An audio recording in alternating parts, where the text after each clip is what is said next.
I think you can say about Steve Rogers' character, he's a hero before he takes the super soldier serum. He's got courage, he's got values, he's got all the things that you want in a superhero. He just doesn't have the size and the strength. And once given that, it makes for an awesome, awesome superhero. We knew that the movie wouldn't work if you didn't buy Skinny Steve at the top. We're going to spend the whole first act with a scrawny version of Steve Rogers before he gets chosen for the program and undergoes the procedure that turns him into Captain America. And if that looked fake, if that didn't feel right, you would lose it entirely. It's not about the transformation, and we thought very long and hard about how do you do the transformation in a way that hasn't been seen before. And you think about needles and pads and steam and smoke and water and liquids and all this kind of like, how do you do it? And every time you'd think about all the movies that have done it before. And so rather than it being about the transformation, what we decided it was going to be more about establishing the character beforehand.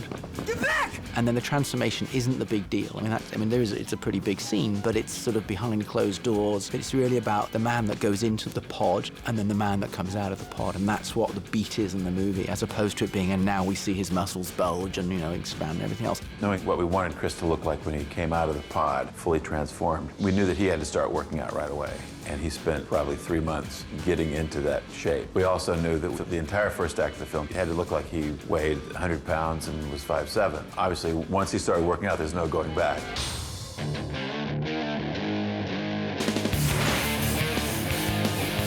Steve Rogers is supposed to be 98 pounds. He's very tiny. And then when he turns into Captain America, Chris Evans looks pretty remarkable with how he worked out and where he took his body to. So that's a tough one that we've had to do a lot of reference shooting. There's always a balance of trying to see, okay, what will work and what won't. We sat down at the very beginning and we said, well, it's not really a visual effects movie, is it? Nah, it's just a movie. It's a movie. It's a buddy pick, and it's a superhero, but he doesn't really have that many superpowers. He jumps a bit and he's stronger, but it's not really many visual effects. And then you turn around and we're probably going to be, I don't know, 12, 13, 1,400 shots, taking the original photography of Chris Evans, thinning him down, and just by frame, painstakingly reshaping his entire body for the first third of the movie. We discussed all sorts of things. Are they different actors? No. Well, do you do a Tom Hanks Castaway thing? Well, our schedule wouldn't allow time for Chris to get that skinny and bulk back up again. So we started looking at a number of effects processes to get it done. All CG came up.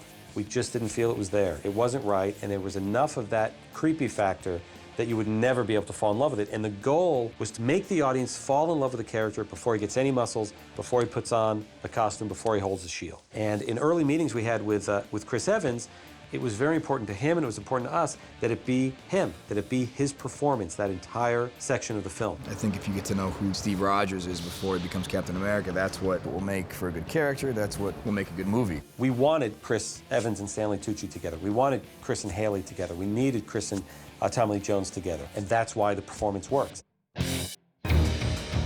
So we're taking Chris's performance and we're actually shrinking him down and scaling him down and thinning him up. And we're doing it using a variety of techniques, but that's one of our sort of more challenging aspects of what we're doing, and something that really hasn't been done to this level before. He's a big guy, he's broad and he's got a classic V shape, and what we're trying to turn him into is the 98-pound weakling and make him shorter and thin out his face and remove the muscles from his neck and his shoulders. We did a few proof of concept tests, and I remember showing a section of the film, early rough cut footage of the rebirth scene, where there were a few shots of Chris skinny, gets onto a table, goes into the pod opens up, reveals the muscles, and the people I was showing to, how did you add those muscles? That was amazing.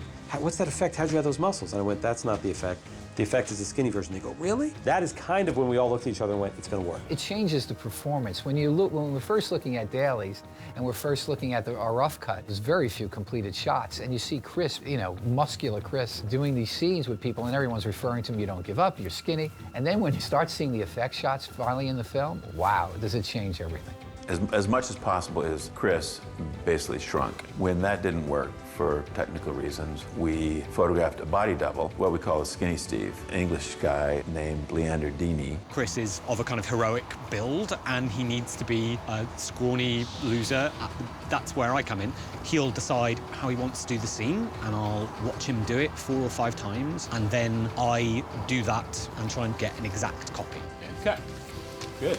You do one with Chris, you do one with a double, you do one with a clean plate. Sometimes we do one with Chris and slide a green screen in behind him. Sometimes we do one with the double and put tracking markers on his face. Frankly, because we wanted to give the effects houses as much information as they needed. because we knew the process wouldn't be easy, and we knew that from shot to shot they'd have to vary their technique. So we essentially covered every technique possible to give them all the ammunition they need. What we found out early on is that Leander wasn't quite thin enough and weak-looking enough, and he wasn't quite emaciated to the point we wanted him to, so we would have to skinny up Leander as well.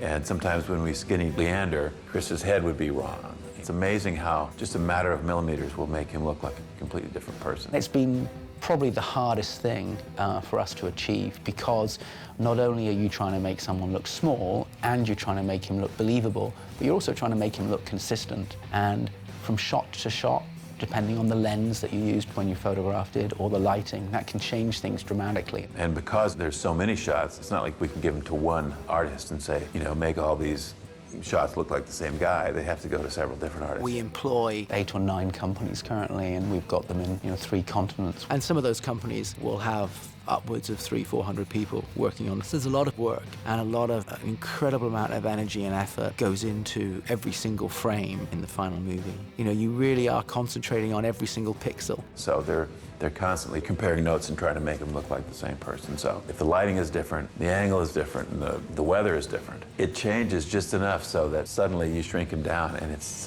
not the same guy.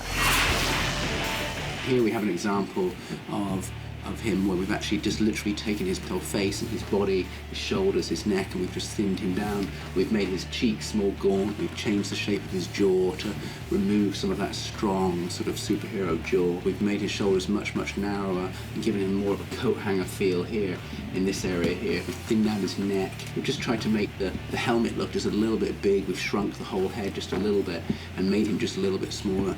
What we're not doing is just a general overall scale down, so it literally is taking the sides of his features and moving them all in, but making sure that the central features, the face, stays the same, so that what you're seeing is still Chris Evans, and you can see that, you know, it's still the same person, but it's really trying to maintain that character of what Steve is. We are going to win this war because we have the best men,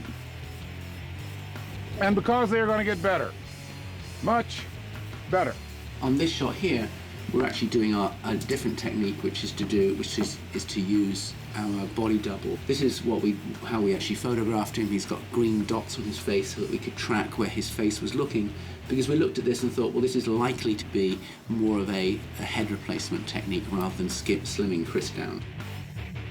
So we shot the same pass with Chris Evans' face, or Chris walking doing the same motion, exactly the same, so we shot the scene 2 different ways. And then we took Chris's head and we placed Chris's head onto the Leander body. You're beginning to believe that, you know, it's Chris walking towards us, but it's a very, very small version of Chris. You still recognize that it's Chris Evans, and yet it's unfathomable that it's half the man that he really ends up being in the movie. Visual effects really have to be on point. If they look silly, the illusion is shattered. But you really feel like it's me. It's kind of interesting how visual effects touches so many different aspects of filmmaking nowadays, and there's so much that we can do. Just as maybe you start to think you see what the trick is, in the next shot it's a different trick. So you can't quite grasp it, so it must be real. It's pretty original and pretty fantastic. To the little guys.